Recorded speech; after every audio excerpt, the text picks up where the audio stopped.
Alors je commence ma première lecture ce matin, j'espère que vous allez bien. Les fêtes arrivent, alléluia, et les bonnes choses arrivent. Je le crois au nom de Jésus. Tu veux bien afficher s'il te plaît la diapo, comme ça vous allez pouvoir suivre. Sinon vous allez prendre Genèse chapitre 28 s'il vous plaît, verset 15. Genèse chapitre 28, je suis encore dans les Genèses. Genèse chapitre 28 verset 15, je lis « Je suis moi-même avec toi, je te garderai partout où tu iras, et je te ramènerai dans ce pays, car je ne t'abandonnerai pas tant que je n'aurai pas accompli ce que je te dis. » C'est là où Dieu dit à Jacob « Je serai avec toi quand Jacob va fuir, quand Jacob va partir de sa maison parce qu'Ésaü est en train de vouloir le tuer. » Et il part et c'est là qu'il voit aussi, il rencontre le Seigneur parce qu'il y a l'échelle, vous savez, dans son songe, il y a des anges qui descendent, qui remontent. Et c'est là que Dieu lui dit, je serai avec toi, je ne te lâcherai pas, je ne t'abandonnerai pas. Deuxième lecture, c'est dans Osée, chapitre 12, versets 4 à 7. Osée 12, 4 à 7. Dans le ventre maternel, Jacob a attrapé son frère par le talon. Et devenu homme, il a lutté avec Dieu. Il a lutté avec l'ange et il a été vainqueur. Il a pleuré et il lui a adressé des supplications. Jacob l'avait trouvé à Bethel et c'est là que Dieu nous a parlé. L'Éternel est le Dieu de l'univers, son nom est l'Éternel. Et toi, reviens à ton Dieu, garde la bonté, la justice et espère toujours en ton Dieu. Je vous conseille vivement de lire Osée. Il n'y a pas beaucoup de chapitres. Vous allez voir que à travers Osée, Dieu parle à chacun d'entre nous comme à travers toute la parole de Dieu. Mais Dieu a choisi à dire à Osée d'aller prendre une femme prostituée pour faire cette comparaison que lui, quand même si les Israéliens allaient chercher d'autres dieux pour adorer d'autres dieux, il est toujours resté avec son peuple. Et il lui dit avec cette comparaison, même si ce peuple a fait le choix d'aller chercher d'autres dieux, d'aller chercher d'autres choses, mais je reste toujours avec lui. Même si mon peuple est infidèle, mais je suis fidèle à lui. Un autre passage dans Colossiens chapitre 1, verset 29. C'est Paul qui parle, qui dit « Voilà pourquoi, tel un lutteur, je tente tout mon être et je travaille avec acharnement en me confiant dans les forces que me donne Christ qui agit puissamment en moi. Amen. » Seigneur, je bénis ton nom et je te prie, Seigneur, de parler ce matin à travers ta parole.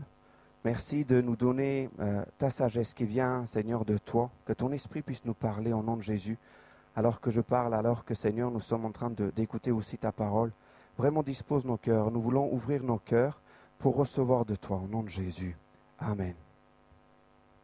Alors, pour introduction, j'aimerais juste dire que nous vivons tous des combats et des luttes, et je vais parler des luttes beaucoup ce matin.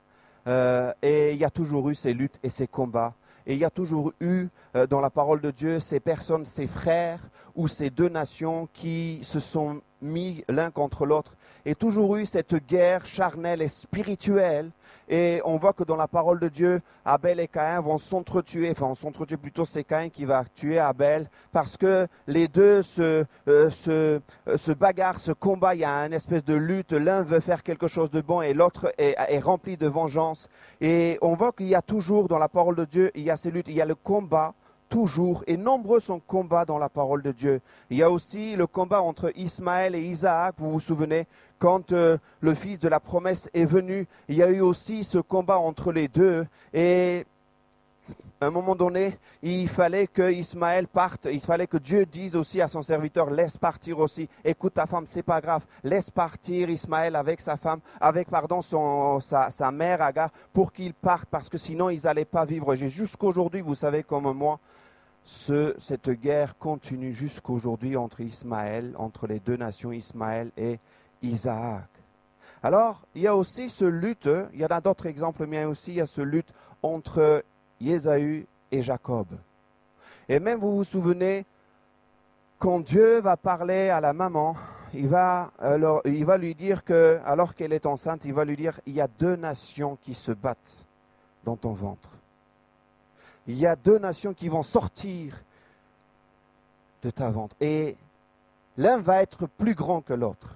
Et le plus grand va être asservi par le petit. Et il y a toujours ce combat, il y a toujours ce lutte entre ces 2, je dirais, mondes, entre ces 2 frères, entre ces 2, le commencement, peut-être aussi la fin, le premier ou le second. Et je voudrais juste, d'une manière imagée, mettre un parallèle entre Ésaü et aussi Jacob. Ésaü qui est sorti le premier, comme vous le savez, et je veux juste le ressembler à ce premier Adam. Ésaü, vous savez, il a juste négligé la bénédiction et le droit d'aînesse de ce que le Seigneur avait donné comme c'est lui qui avait la position, c'est lui qui était l'aîné, mais il a négligé, il a vendu son droit d'aînesse à un plat contre un plat de lentilles. Comme Adam aussi, il a négligé de rester, il a négligé la présence de Dieu. Il a dit non, c'est ma vie, c'est moi qui choisis ce que je veux faire. Et il a choisi de prendre le fruit défendu, il a désobéi. Et je voudrais mettre aussi le parallèle entre aussi Jacob, qui est sorti donc le second et le dernier, à ce second Adam, qui est donc Jésus, qui on va voir dès qu'il commence à former son caractère, les choses qui l'intéressent, c'est la bénédiction de Dieu. Il cherche tout. Je vais parler des Russes, c'est vrai, mais il fait tout pour avoir le droit d'aînesse. Il considère la présence, la place de Dieu le plus important dans sa vie qu'autre chose. Et il va mettre toute chose pour avoir le droit d'aînesse et il va y arriver. Jacob, par cet acte, rentre dans cette lignée de généalogie. Vous allez lire dans Matthieu, vous allez lire dans d'autres livres, dans la parole de Dieu, généalogie de Jésus. Alors que la parole de Dieu nous dit, eh bien, Abraham a engendré Isaac, Isaac a engendré Jacob, Jacob a engendré Judas, ce n'est pas Ésaü. Et dans la généalogie, vous allez voir que Jacob, par son acte, est rentré dans cette généalogie et dans cette lignée qui était donc les pères qui venaient derrière Jésus. Et en même temps, il est aussi entré dans la liste des héros de la foi dans Hébreux 11. On va y revenir, Hébreux 11, 21, la parole de Dieu nous dit que parce que par la foi, c'est par la foi qu'il a béni aussi les fils de Joseph, et par la foi en s'appuyant aussi sur l'extrémité de son bâton, il est resté jusqu'à mort fidèle, il est resté jusqu'à mort fidèle à Dieu, et il est rentré dans cette liste de héros qui sont les héros de la foi dans Hébreux 11. Alors je continue ma lecture et je vais m'arrêter au chapitre 32. Vous savez, quand vous faites la lecture et vous cherchez à vraiment connaître où c'est que ça commence la naissance de Jacob, vous allez voir que ça commence déjà au chapitre 25. Je vous conseille vraiment de lire ce personnage.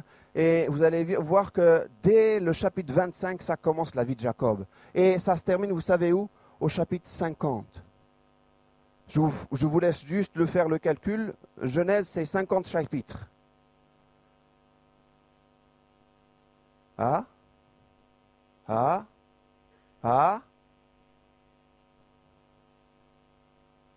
C'est bien.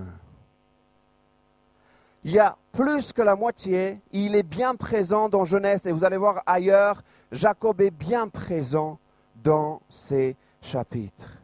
Et je voudrais lire chapitre 32 avec vous. Je veux juste commencer les premiers, où la parole de Dieu nous dit que Jacob poursuivit son chemin et des anges de Dieu vinrent à sa rencontre. C'est là où Laban va le chercher et puis il va repartir et après Jacob va continuer sa route et c'est là que la parole de Dieu nous dit il vient le chercher. À chaque fois, nous allons voir que la parole de Dieu nous dit Dieu vient à sa recherche. Dieu vient chercher Jacob. Au verset 10 et 11, je saute quelques versets. Jacob dit Dieu de mon grand-père Abraham, Dieu de mon père Isaac éternel, toi qui m'as dit, retourne dans ton pays, dans ton lieu de naissance, et je te ferai du bien. Je suis trop petit pour toutes tes grâces et pour toute ta fidélité dont tu as fait preuve envers moi, ton serviteur. En effet, j'ai passé ce Jourdain avec mon bâton, et maintenant je peux former 2 camps. Alors j'arrive à ce passage où nous allons lire, où Jacob va avoir un combat aussi avec l'ange.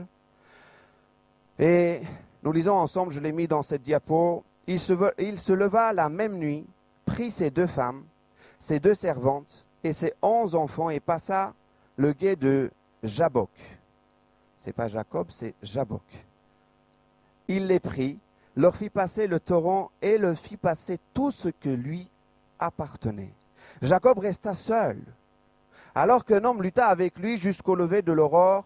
Voyant qu'il n'était pas vainqueur contre lui, cet homme le frappa à l'emboîture de la hanche. Celle-ci se déboîta pendant qu'il luttait avec lui. Il dit, « Laisse-moi partir, car l'aurore se lève. » Jacob répondit, « Je ne te laisserai pas partir avant que tu ne m'aies béni. » Il lui demanda, « Quel est ton nom ?» Il répondit, « Jacob. » Il ajouta, ton nom ne sera plus Jacob, mais tu seras appelé Israël, car tu as lutté avec Dieu et avec des hommes, et tu as été vainqueur. Jacob lui demanda, révèle-moi donc ton nom. Il répondit, pourquoi demandes-tu mon nom? Et il le bénit là. Jacob appela cet endroit Péniel, car dit-il, j'ai vu Dieu face à face et ma vie a été sauvée. Le soleil se levait. Lorsqu'il passa Péniel, il boitait de la hanche. Amen. Alors, la vie de Jacob est tellement intéressante et tellement importante dans toute la parole de Dieu. Et on va voir que à travers ce passage, nous allons nous retrouver dans la vie de Jacob. Nous allons nous retrouver dans sa vie. Je ne vais pas revenir vraiment sur son passé, qu'est-ce qui s'est passé, qu'est-ce qu'il a fait aussi dans sa maison et qu'est-ce qu'il a fait aussi chez son beau-père. Je ne vais pas revenir sur toute cette histoire. Je vais juste vous rappeler que, il y a eu une guerre déjà entre son frère et lui. Et donc, il revient dans ce passage même. Il revient, il fuit Laban et il vient aussi retrouver, il revient dans sa patrie. Après des années de servitude, de service aussi auprès de son beau-père. Après des années où il a essayé peut-être utiliser de ruse, mais lui-même, il était objet des ruses de Laban. Hein? Alors qu'il attendait une femme qu'il convoitait, qu'il voulait, il y a une autre qui est venue. Quelle déception. J'en dis pas plus. Alors voilà qu'il arrive près de gué de Jabbok, un ruisseau, donc il est seul.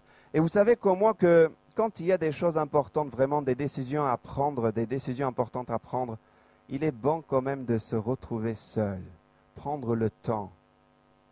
Vous savez, les études aujourd'hui montrent qu'on passe plus de 2h10, si ce n'est pas plus, à nous distraire par jour. Plus de 2h10. Et les études montrent qu'il faut au moins plus de 21 minutes, au minimum 21 minutes pour nous reconcentrer. Vous imaginez, à chaque fois on se reconcentre, il faut 21 minutes, et après, tu as un message, tu as Facebook, tu as Twitter, tu as ça, et puis on se distrait. Et après, pour se reconcentrer, encore d'autres minutes. Et Jacob se retrouve seul. Il est seul. Il a fait passer toute sa famille, tout ce qui l'appartenait. Il a fait passer. Et puis, il est seul à seul. Et c'est là que Dieu vient à sa rencontre. Tu peux changer la diapo, s'il te plaît. Dieu vient à sa rencontre et je voudrais juste... ici, mettre le titre de ma prédication qui est entré dans les plans de Dieu. Et en sous-titre, je voudrais mettre la vulnérabilité fait partie du chemin. Dieu veut te faire rentrer dans ses plans. Mais la vulnérabilité, la faiblesse, on fait partie du chemin. Ça en fait partie. Nous allons voir. Tu peux mettre la prochaine diapo, s'il te plaît. C'est pareil le passage dans Genèse 28, 13, 15, dont je vous disais, Dieu vient à la rencontre de Jacob. Pareil, quand il est parti, quand il revient, Dieu vient encore à sa rencontre parce que la Bible nous dit qu'il y a l'ange de Dieu, il y a cet homme, il y a quelqu'un qui est venu lutter avec lui. Tu peux passer à la prochaine diapo. Il y a quelqu'un qui vient lutter et Dieu vient à la rencontre de Jacob. Alors, la lutte de Jacob avec qui? C'est ça la question que je voudrais poser ce matin. Une des premières questions. Avec qui Jacob lutte? Avec quoi? Quels sont les combats et la lutte que Jacob fait lui-même? Quels sont les combats? Quelles sont les luttes qu'on peut aujourd'hui même nous aussi mener? Quel est cet état peut-être entre la chair et entre ce qui est spirituel et entre ce que lui il voulait et entre ce que Dieu va lui demander? Quelle est la lutte? Quel est ce combat que Jacob fait? Et Dieu vient le rassurer en lui disant, je suis avec toi, je ne t'abandonnerai jamais. Je te montrerai la voie à suivre. Je te montrerai le chemin que tu dois prendre. La lutte de Jacob avec qui il se bat, contre qui, entre la chair et l'esprit, la lutte contre la peur, la lutte peut-être contre le stress, l'angoisse, la lutte parce qu'il allait quand même rencontrer quelqu'un qui allait prendre sa vie, même si c'était son frère. Ça le paralysait tellement qu'il ne voulait pas. Et vous savez, quand vous lisez l'histoire, il a envoyé d'abord des espions pour voir combien de personnes il y avait, Ésaü, et il entend qu'il y avait 400 personnes. Et puis il prépare, vous savez, 2 camps. Il dit, alors s'il y en a un que Ésaü va tuer, l'autre camp va rester sauve. Au moins, et puis il va mettre des cadeaux, il va lui envoyer des cadeaux. Il dit, au moins avec les cadeaux, je vais l'acheter. Je sais pas moi, mais ça se faisait, vous savez, à l'époque. Même aujourd'hui, des fois, on appelle ça pour de vin. Hein? Vous êtes là? Ce n'est pas qu'à l'époque que ça se faisait. Mais il y a des pays, c'est tellement culturel que quand on arrive devant même pour faire quelque chose, une affaire, d'abord c'est le cadeau qui vient. On met un bon vin de Bordeaux, non. En ce moment, c'est le foie gras. Après, on commence à discuter. La peur, on voyait la peur, l'angoisse, le stress, l'incertitude, l'instabilité, l'inconnu. Il ne sait pas ce qui arrive en fait le lendemain. Il ne connaît pas. Ça vous est arrivé des fois de vous trouver devant des situations où vous dites, là, je ne sais pas. Là, il n'y a pas de suite. Là, je ne sais pas. Là, je suis paralysé. Là, je ne sais pas la suite des choses. Je ne connais pas la suite des choses. Voilà dans quel état ici Jacob se retrouve. Et écoutez bien, Jabok, la traduction de Jabok veut dire se vider. C'est le lieu où Jacob va se vider. C'est le lieu où quelqu'un va se vider, quelqu'un va tout donner. Et connaissons le passage, on va y revenir. Jacob va être vidé complètement. C'est le lieu, Jabok veut dire, c'est le lieu, celui qui se vide, celui qui donne tout, celui qui va laisser la place à ce corps charnel, à la place de spirituel, qui va se vider des forces charnelles, corporelles, des forces que lui, il pensait avoir, mais qui va laisser à la place du Seigneur et spirituellement, il va être fortifié. Il y a ici donc cette rencontre entre la force de Jacob apparente, parce que Jacob, je pense que jusque-là, avait à chaque fois la solution à toute chose. Il trouvait quelque chose pour sortir de la situation. Mais là, c'était d'apparence, oui, mais de l'intérieur, il y avait bien une vulnérabilité. Il y avait bien des peurs qui étaient bien réelles, qui étaient bien présentes. Et il ne savait pas quoi faire. C'est là qu'il y a ce combat entre les deux, il y a ce rencontre entre les deux, force apparente, et puis aussi la vulnérabilité.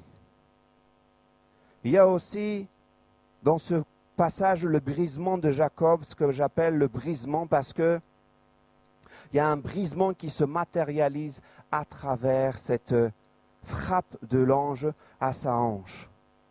Alors que Jacob lutte contre lui, il va le frapper, il va lui frapper, il va être blessé. Et c'est là que l'ange va lui dire, laisse-moi partir. C'est là que Jacob va lui dire, non, non, je ne te laisse pas. Je suis frappé, je suis terrorisé, je suis tétanisé, je suis angoissé. Mais je m'accroche à toi, je ne te laisse pas jusqu'à ce que tu me bénis. Jusqu'à ce que tu m'aies béni. Ça vous est arrivé de vous trouver dans cette situation où tu dis, Seigneur, là c'est mes limites, mais je ne te laisse pas. Je ne sors pas de ma chambre jusqu'à ce que tu me dises. Et là on cherche des versets, on cherche dans la prière, on cherche que le Seigneur nous parle. On dit, Seigneur, je ne lâche pas, je ne laisse pas. Des fois on se retrouve s'endormi.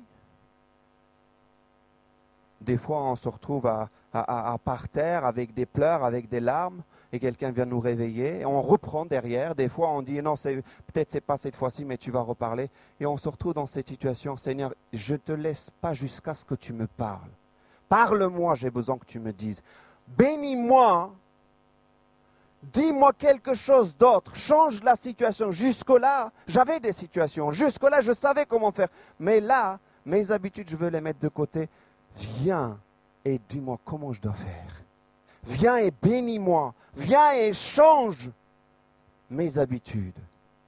Et c'est là que quelque chose arrive, à mon sens, c'est très curieux. C'est là que l'ange lui dit, comment tu t'appelles? J'ai beaucoup rigolé, vous savez, quand je préparais aussi ce message, tout en considérant tout ce qui se passe ici, mais en même temps, je dis, Seigneur, franchement, tu ne trouves pas une question bien mieux que de lui poser comment il s'appelle? Attendez, mais vous imaginez, ils sont en train de faire un combat corps à corps, ils luttent, et il lui dit, tu me bénis, il est frappé, il est fragilisé, il a la peur. Et c'est là que Dieu lui dit, comment tu t'appelles? Seigneur, tu ne sais pas comment je m'appelle, mais quand même, enchanté Jacob. Mais franchement, c'est là qu'il dit, comment tu t'appelles? J'en suis sûr, Jacob n'attendait pas à cette question. Il attendait, oui, sois béni, je suis avec toi. C'est ce que vous attendez, hein? C'est ce que j'attends aussi. Mais ce n'est pas comme ça que Dieu nous parle. Il a bien souvent d'autres réponses et d'autres questions à nous poser et à nous donner. Très souvent. Nous, on demande quelque chose, lui, il dit, attends, là. Il met le doigt là où il faut. Quel est ton nom? C'est quoi ton nom? Tu me demandes que je te bénisse, mais c'est quoi ton nom? Et connaissez comme moi, Jacob veut dire le trompeur, l'usurpateur, celui qui a usé toutes sortes de choses pour arriver à ses fins. Il a rusé, c'était un ruseur, c'était quelqu'un qui arrivait à ses fins, il faisait tout. Jacob, même à la sortie, quand il est né, il a pris le pied de son frère. Il ne lâchait pas. Mais en fait, Jacob, il portait bien son prénom. Tout au long de sa vie, il a bien porté son prénom. Son nom, Jacob, qui veut dire le trompeur, celui qui trompe, celui qui ment, celui qui pense qu'il va aider Dieu.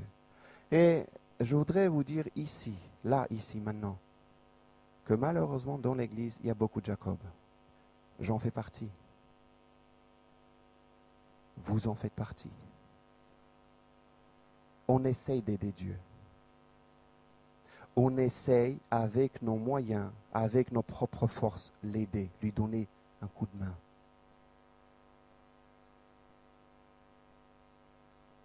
Quel est ton nom? Jacob, je m'appelle Jacob, voici ce que je suis, voici qui je suis, voici le trompeur, celui qui cherche, celui qui trouve, celui qui se base sur ses forces, sur son expérience, et je suis arrivé à maintes fois, avec mon père, avec mon frère, avec mon beau-père, je suis arrivé, mais voici, et il se présente, il dit, voici mon nom. Et c'est là que Dieu va le bénir. Il va le bénir, vous savez ce qui se passe ici, c'est, il dit, ok, je m'appelle Jacob, mais s'il te plaît, viens, interviens, change ça. Mais quand Dieu va lui dire, écoute, tu ne t'appelleras plus Jacob, et ton nom sera Israël, qui veut dire celui qui a lutté avec Dieu et avec les hommes, on vient de lire. Vous êtes avec moi encore? Je continue à parler en français ou... Sinon, je change le disque, je parle en arménien et je demande au Seigneur de vous traduire avec son esprit. Vous voyez avec lui. Hein? Mon père va comprendre, c'est sûr. Il est juste là. Ma mère aussi, ma femme aussi. Il y a des Arméniens dans la salle? Non? Ah! Merci Seigneur. Mais il y a des Français, il y a des Africains, il y a tous les peuples de toutes les nations. Louons l'Éternel. Alléluia, on est un seul peuple de tout horizon, de toute langue. On bénit le Seigneur, nous sommes rachetés par le Seigneur. Et c'est là que Dieu va changer son nom. Il va entendre sa prière, mais il va lui dire, ok, ton nom sera changé. Ton nom sera changé, tu ne seras pas le trompeur, tu ne seras pas celui qui montait, mais ton nom sera Israël, qui veut dire, oui, lutter avec Dieu et avec les hommes, et qui est sorti vainqueur. Mais vous savez, dans une autre traduction, Israël veut dire aussi marcher droit avec Dieu.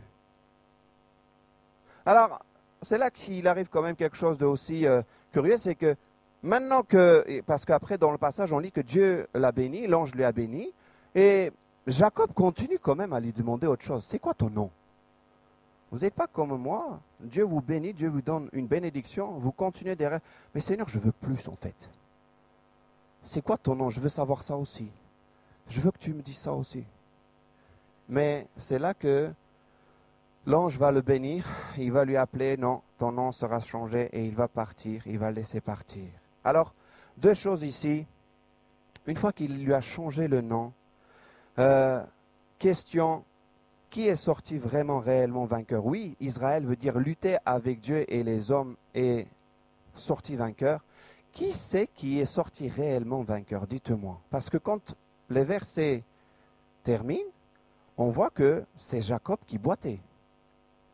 Alors, c'est qui était le vainqueur? Est-ce que c'était l'ange ou Jacob?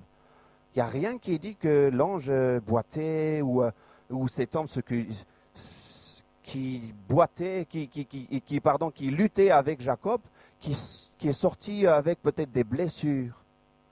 Mais ce qui est sûr, c'est que Jacob boitait. Jacob boitait réellement.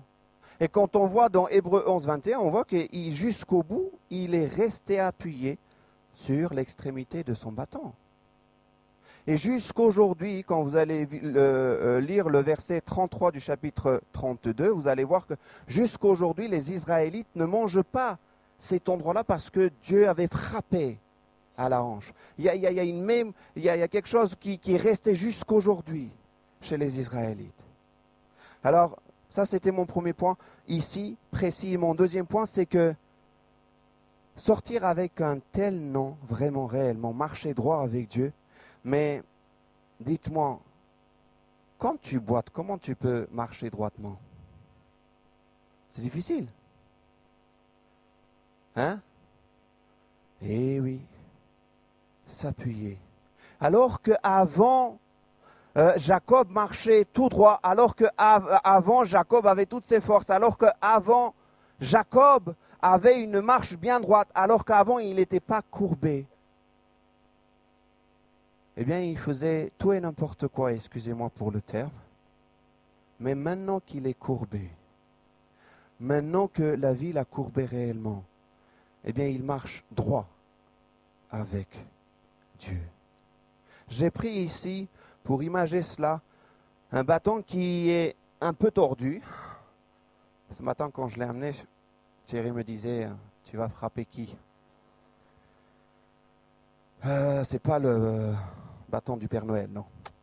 Pas du tout. Voyez-vous, ce bâton est quand même assez tordu, pas très droit. Mais Dieu est capable de faire une ligne droite avec un bâton tordu. Même si la vie t'a courbé, des épreuves t'ont courbé, des situations difficiles t'ont laissé des rides. Et des fois, tu as du mal à peut-être sourire. Même si, eh bien, quand tu marches avec toutes ces épreuves, avec ces difficultés. Sache que c'est possible. Et Dieu travaille avec des personnes courbées, des personnes qui ont des faiblesses, des personnes qui ont eu des brisements. Et il travaille avec ces hommes et ces femmes. J'en fais partie. Tu en fais partie, j'en suis sûr. Dieu ne t'oublie pas. Dieu ne nous oublie pas. Tu as été brisé, l'épreuve, tu as été complètement peut-être courbé.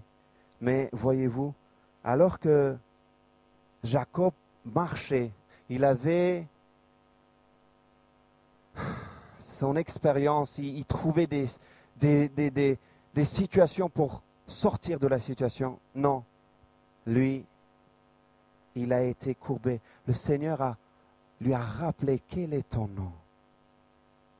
Et dans ce passage-là, quand je lis, oui, il a été changé.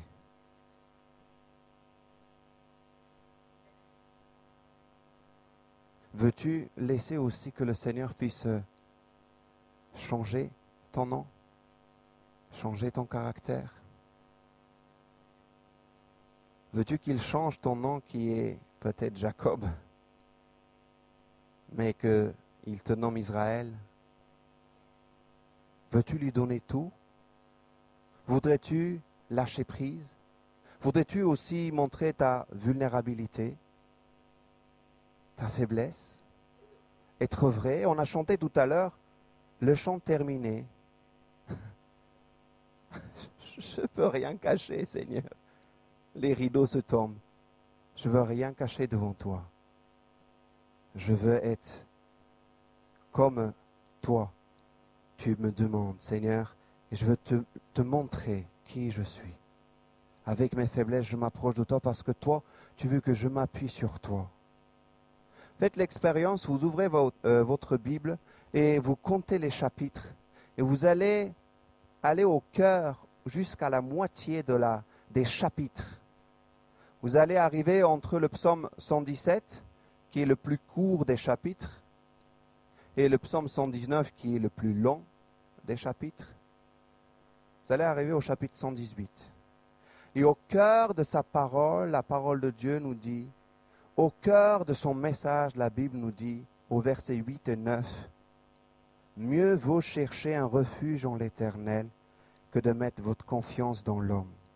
Mieux vaut chercher un refuge en l'Éternel que de mettre votre confiance dans les grands. » Au cœur de son message, Dieu nous dit, la confiance, pas sur tes forces, pas sur les grands, mais sur moi, sur lui. Le grand apôtre va dire, c'est quand je suis faible, c'est là que je suis fort. L'apôtre, le grand apôtre qu'on appelle Paul, lui il dit, c'est quand je suis faible, c'est alors que je suis fort. Je vous laisse le passage de Corinthiens 12, 10. C'est pourquoi je me plais dans les faiblesses, dans les insultes, dans les détresses, dans les persécutions, dans les angoisses, pour Christ. Car quand je suis faible, c'est alors que je suis fort. Alors transformer il va entrer, transformer, il va entrer aussi dans les plans et dans la vision de Dieu, dans la dimension du royaume de Dieu. Jacob va entrer dans cette dimension parce que maintenant, désormais, il boite, c'est vrai, désormais, maintenant qu'il boite, c'est vrai, mais il marche droitement. Il marche réellement droitement parce qu'il marche avec le Seigneur. Maintenant, peut-être qu'il est en train de s'agripper à son bâton pour marcher. Peut-être toi aussi, des fois, tu n'as pas envie de te lever le matin. Il y en a qui comprennent ce que je dis.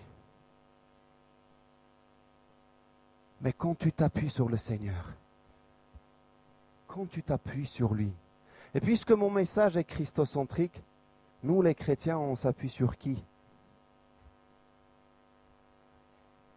C'est sur Christ qu'on s'appuie. C'est sur lui que je m'appuie quand je marche, quand j'ai plus de force. C'est Christ, mon sauveur. C'est Christ, ma force. C'est avec lui que je peux retrouver les forces. Pas en moi, pas en m'appuyant sur des grands, mais lui, il est ma force. Et parce qu'il me donne des forces, il me fortifie, il m'encourage, je peux continuer ma marche. Je voudrais terminer mon message ce matin sur la grâce. En vous disant quelque chose de très important, tu peux aller sur la conclusion. Vous savez, Dieu connaît notre faiblesse. Dieu nous connaît.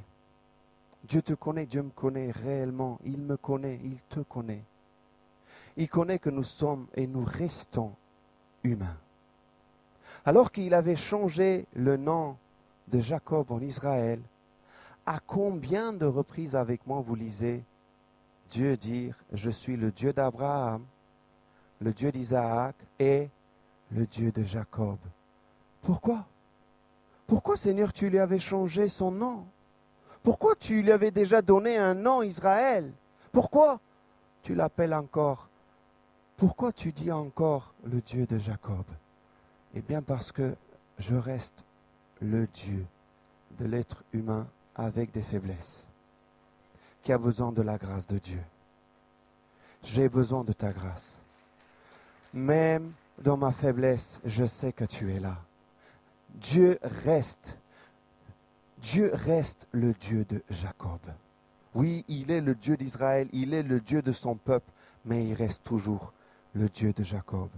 Je voudrais qu'on puisse ce matin avoir un temps de prière aussi. Tu veux bien, Thierry, m'accompagner dans ce moment de prière et que nous puissions terminer ces moments dans cette prière en demandant, Seigneur, je me trouve, Seigneur, dans ce message et là aujourd'hui où je passe ces moments difficiles, ou là où aujourd'hui peut-être j'ai des doutes, là où aujourd'hui, Seigneur, j'ai, Seigneur, des incapacités, de l'inconnu peut-être, des incertitudes, je veux, Seigneur, m'appuyer sur toi. Et je veux que tu saches, Seigneur, je veux m'appuyer réellement sur toi. Je veux, Seigneur, te donner toute la place. Seigneur, parce que je veux rentrer réellement dans tes plans. Seigneur, je veux rentrer réellement dans tes plans comme Jacob a pu rentrer. Ce trio patriarcal, il fait partie de Abraham, Isaac et Jacob. Ces trois patriarches qui, dès le début, Abraham a eu la promesse, Isaac était la promesse et Jacob continue parce que même à Jacob, Dieu va lui dire, tes descendants seront plus nombreux que le sable.